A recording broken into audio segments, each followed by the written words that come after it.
حزقیل 14واں باب جو 23 آیات پر مشتمل ہے۔ خداوند بت پرستی کی سزا سناتا ہے۔ پھر اسرائیل کے بزرگوں میں سے چند آدمی میرے پاس آئے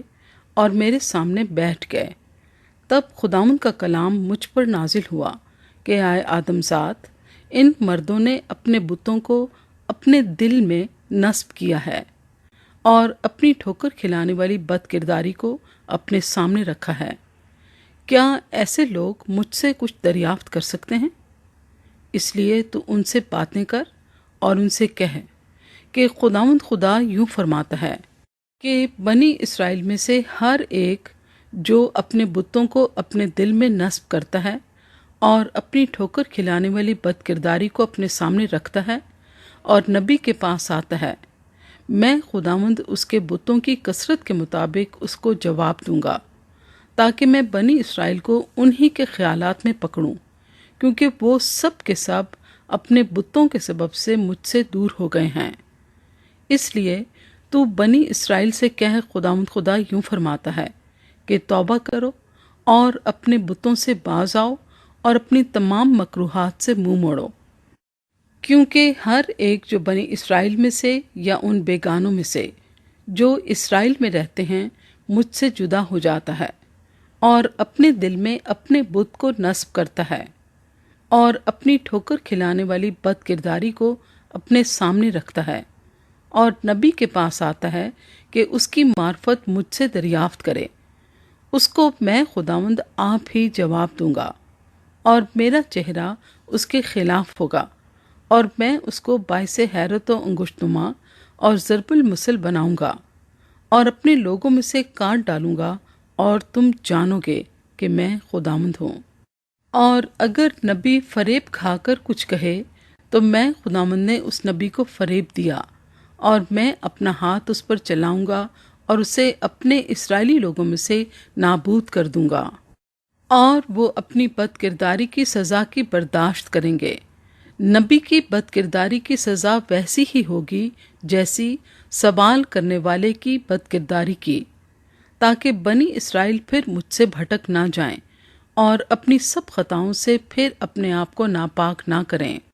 بلکہ خداوند خدا فرماتا ہے کہ وہ میرے لوگ ہوں گے اور میں ان کا خدا ہوں گا۔ نوح اور دانیل اور ایوب۔ اور خداوند کا کلام مجھ پر نازل ہوا کہ اے آدم ذات، جب کوئی ملک سخت خطا کر کے میرا گنہگار ہو اور میں اپنا ہاتھ اس پر چلاؤں اور اس کی روٹی کا عصا توڑ ڈالوں اور اس میں قحط بھیجوں اور اس کے انسان اور حیوان کو ہلاک کروں، تو اگرچہ یہ تین شخص نوح اور دانیل اور ایوب اس میں موجود ہوں،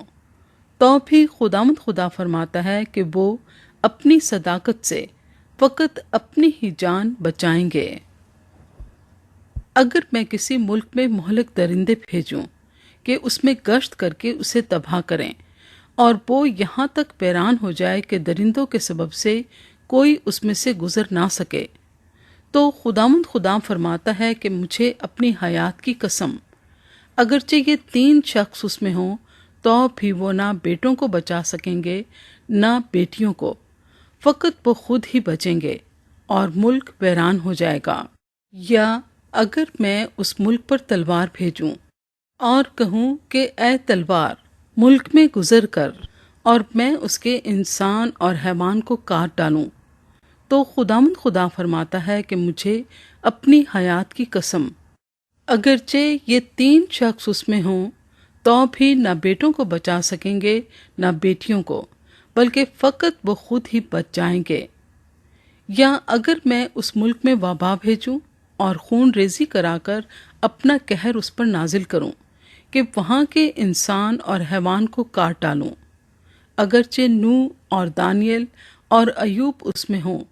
تو بھی خداوند خدا فرماتا ہے مجھے اپنی حیات کی قسم، وہ نہ بیٹے کو بچا سکیں گے نہ بیٹی کو، بلکہ اپنی صداقت سے فقط اپنی ہی جان بچائیں گے۔ پس خداوند خدا یوں فرماتا ہے کہ جب میں اپنی چار بڑی بلائیں یعنی تلوار اور قحط اور مہلک درندے اور وبا یروشلم پر بھیجوں کہ اس کے انسان اور حیوان کو کاٹ ڈالوں تو کیا حال ہوگا؟ تو بھی وہاں تھوڑے سے بیٹے بیٹیاں بچ رہیں گے جو نکال کر تمہارے پاس پہنچائے جائیں گے، اور تم ان کی روش اور ان کے کاموں کو دیکھ کر اس آفت کی بابت جو میں نے یروشلم پر بھیجی اور ان سب آفتوں کی بابت جو میں اس پر لایا ہوں تسلی پاؤ گے، اور وہ بھی جب تم ان کی روش کو اور ان کے کاموں کو دیکھو گے تمہاری تسلی کا باعث ہوں گے، اور تم جانو گے کہ جو کچھ میں نے اس میں کیا ہے بے سبب نہیں کیا۔ خداوند خدا فرماتا ہے۔